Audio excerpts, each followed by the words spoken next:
Good morning. Good morning. Good morning. Good morning. Good morning. How is everybody? Good morning. Good morning. Welcome to Coffee and Conversations with Carol. Good morning. Good morning. Yes, yes, yes, yes. It is Thursday. It is Thursday. Good morning, Sister Tanisha. Good morning. Welcome to Conversations with Carol. Hope you got your coffee. You know, we drink coffee up in here and we be sipping some tea too, right? Yeah. It be some good stuff going on in here. Good morning. Well, today is Thursday, so you all know what it is. You thought it, I said it. Well, nobody sent me anything, so I guess nobody wasn't doing too much of thinking of anything, which is fine. Which is fine. That's fine. Maybe people got busy. Maybe some people didn't really know how to word what they really wanted me to say. You know what I'm saying? It's good. Good morning. To get my coffee, going to get my coffee. I know that's right. Yes, coffee is always well needed, right? Well, so today is Thursday, right? And so, you know how everybody say, well, we're almost at the weekend, we're almost there, we're past the halfway mark. I think Wednesday is the hump day, right? So Wednesday is the halfway mark where we're almost there, and people are ready for the weekend to begin and things of that. So I'm just hoping that everybody has a good weekend plan for themselves and everything like that. So here's the thing. First off, I want to say this. We as I don't know what I want to say. Good morning. Good morning. Good morning, Sister Nisi. Good morning. I think it's Here's the thing. When it comes to work, when it comes to work, we have to become better at having some decorum. Okay? We need better decorum when it comes to work. We need better what word am I looking for? We need we need better professional decorum when it comes to work. We have to remember that we are in a professional setting. So in a professional setting, we should still be appropriate. Okay? And here's the thing. I think there's classes out there that you can kind of like take for proper etiquette, right? Are there classes out there like that for proper etiquette in certain places like the workplace? Um, you know, maybe like at school if you're like in that area, if you're like a professor or something, isn't there somewhere where they could go to get etiquette? So here's a true story. True story. True story. I was at work and the phone rang. And sometimes if the secretary is gone, we will answer the phone. And so let's just say I work at Cream Cream. Let's just give the business a name. We ain't got to be telling everything, but let's just say I was at work. And I said, "Good morning, Cream Cream. How can I help you?" Yeah. This is real true story. True story. Yeah. Let them know I'm gonna be in at 7:30. I said, "Hello." Yeah. This is Billy Goat, Billy Goat. I'm gonna be in at 7:30. Uh okay. Well, am I on a schedule? I, I don't know. Let me go see if I see. I'm making up stuff, names. Okay, I don't want to give out names. Let me go see if Billy Goat is on the schedule. I look at the schedule. Billy Goat ain't on there. I ain't on there. No, you're not on there.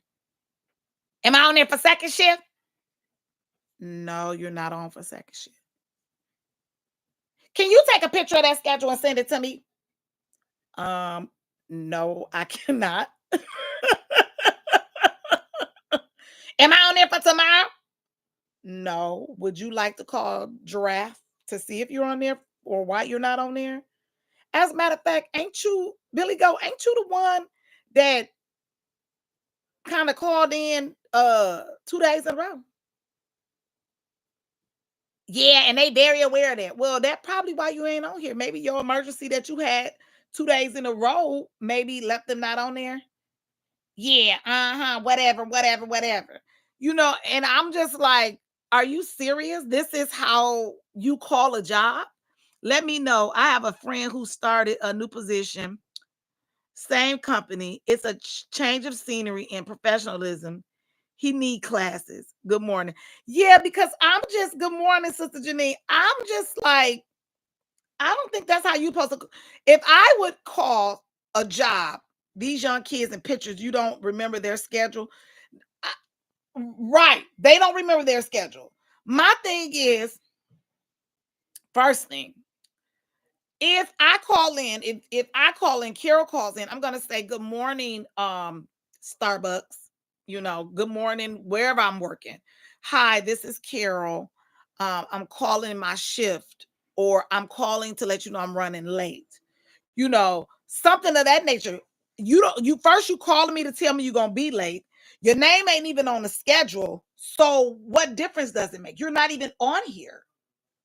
Now you like I ain't on there. No, you're not on there. But my thing was in the beginning, when Billy Goat called the facility, Billy Goat said, "Yeah, let them know I'll be there at 7:30." Who are you? You ain't call your. I don't know this voice. I don't know you. Who are you? And then it was just, yeah, it was. I was just like, wow, we really. It's baby. The attitude was everything. But that goes into saying, a lot of times, again, these young people, some of these, I say, generational children, are have a mental entitlement characteristics or personality. It's almost like you want to go through the five senses and say, taste, touch, smell, hear, see, and you want to add entitlement to it because I mean they just come in like, you know, th- you don't know who I am, or you don't know this is how it is. Like, who does that? Who does that? It's almost yeah, for me, I really said we have to really, it does start at home. Teaching teaching starts at home. So we have to start teaching our young people how to conduct themselves when professionally, calling in, proper work etiquette, proper work conversations, and everything like that, because it really does reflect. It really does. Because this is a true story. This happened for real. This ain't fake. This happened for real. That's how the conversation went. And they were laughing at me because they was like, "Carol, your face." But I'm just like, well, how else am I supposed to look like? Is this really going on right now? Literally, it was going on. Literally. So I just want to say, if there is some classes out there, we need to find them and give them to a lot of people on how to conduct themselves with some decorum, professional decorum. Yes.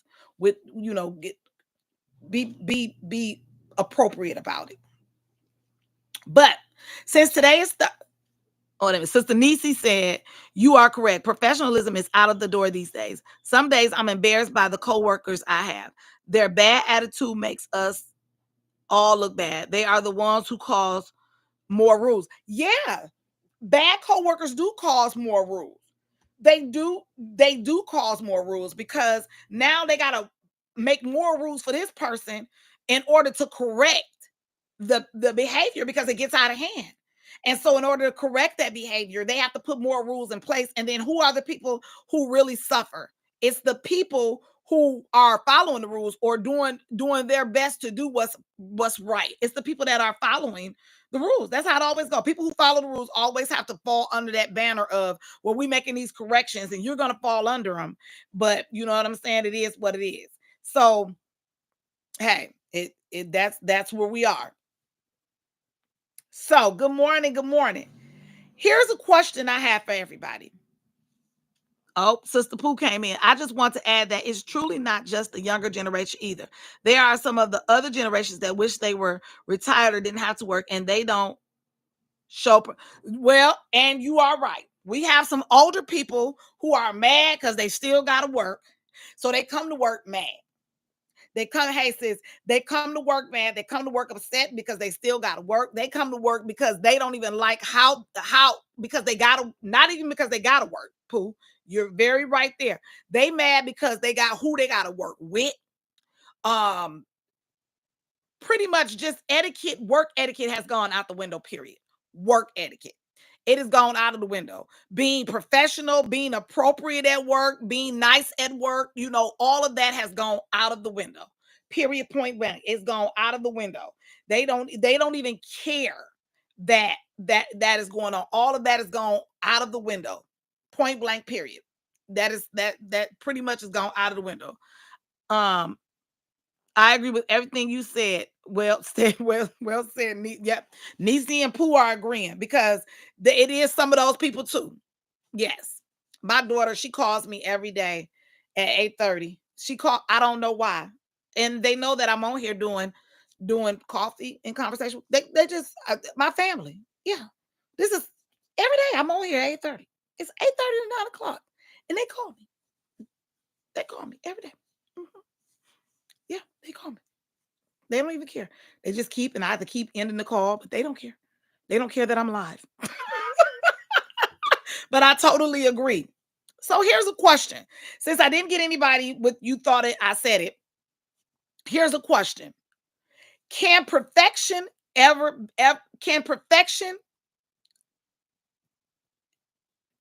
can perfection ever become reality? Can perfection become a reality for anybody? I don't think so. I had a patient tell me how she endured the worst conversation with one of my coworkers, and when she said the name, I was not surprised. And yes, she is a 50 plus member, and that's true too. That is true too. I'm not surprised about certain people when it comes to talk about certain conversations because I already know that's how that person talks. I know how that person acts, so I wouldn't be surprised about it. I have some coworkers, yeah.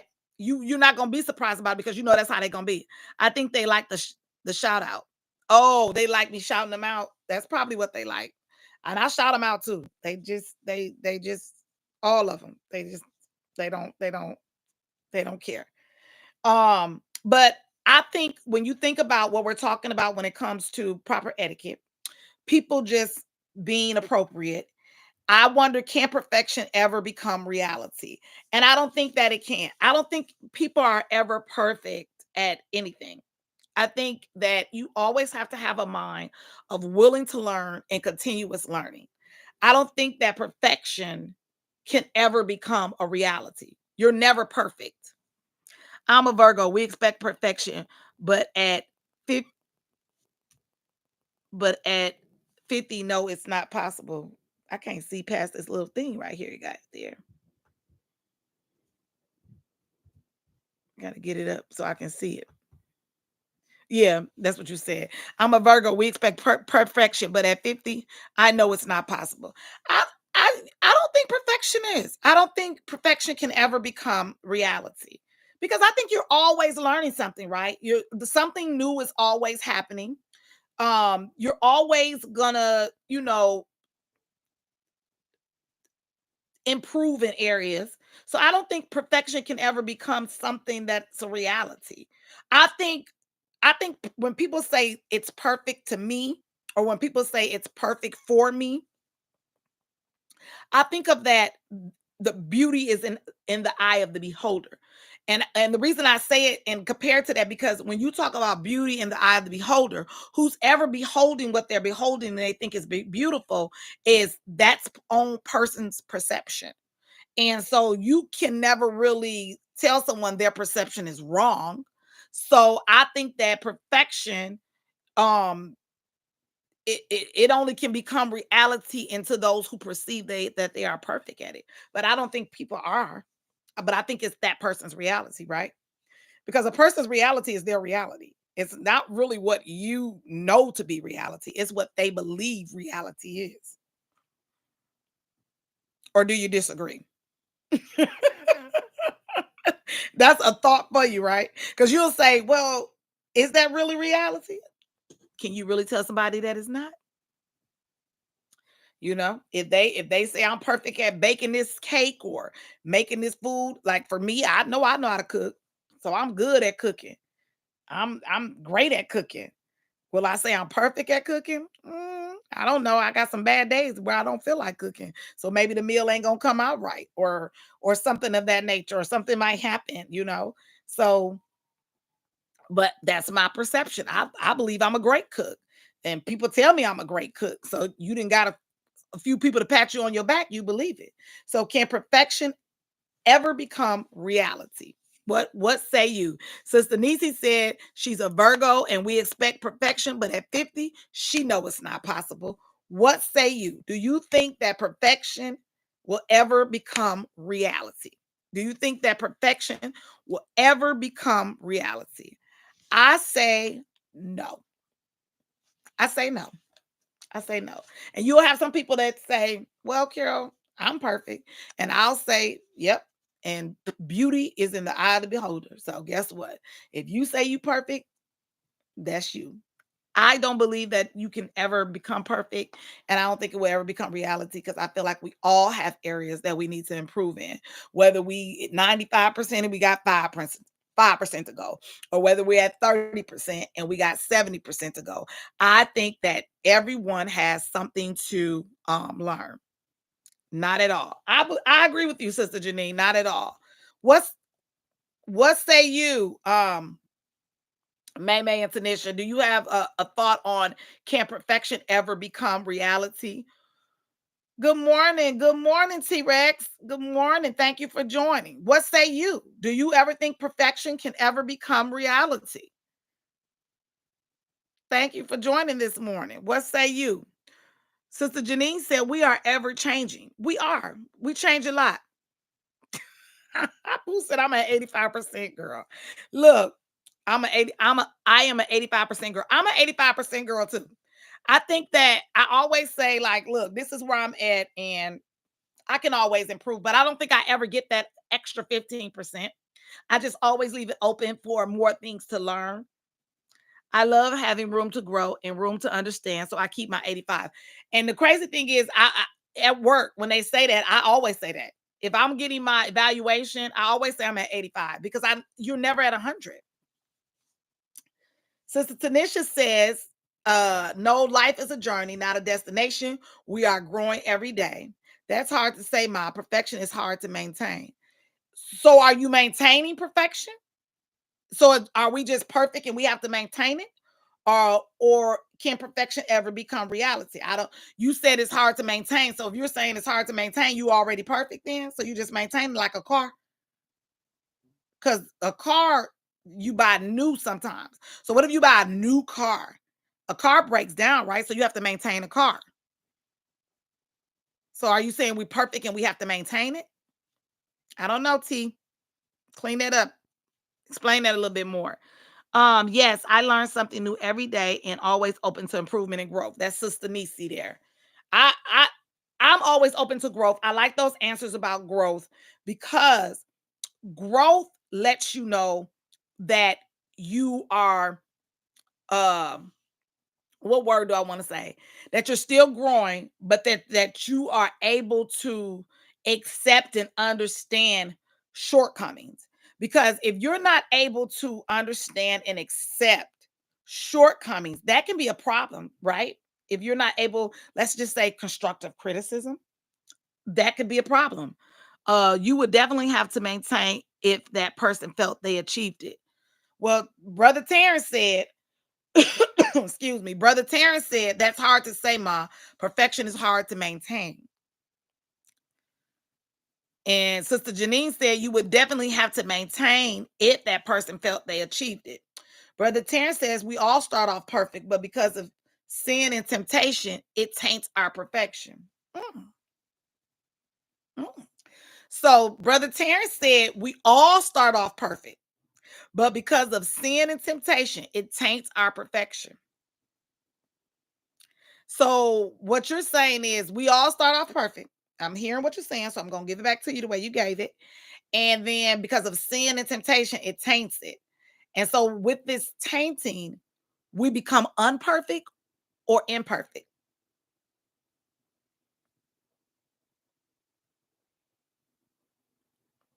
So do we become unperfect or imperfect, Terrence?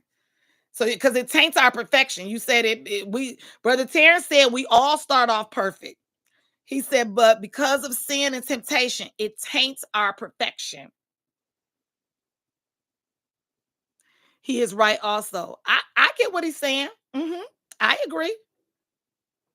So that's what he mean by it's hard to maintain perfection. So what happens when we get back on track? Are we perfect again, or are we still just maintaining it?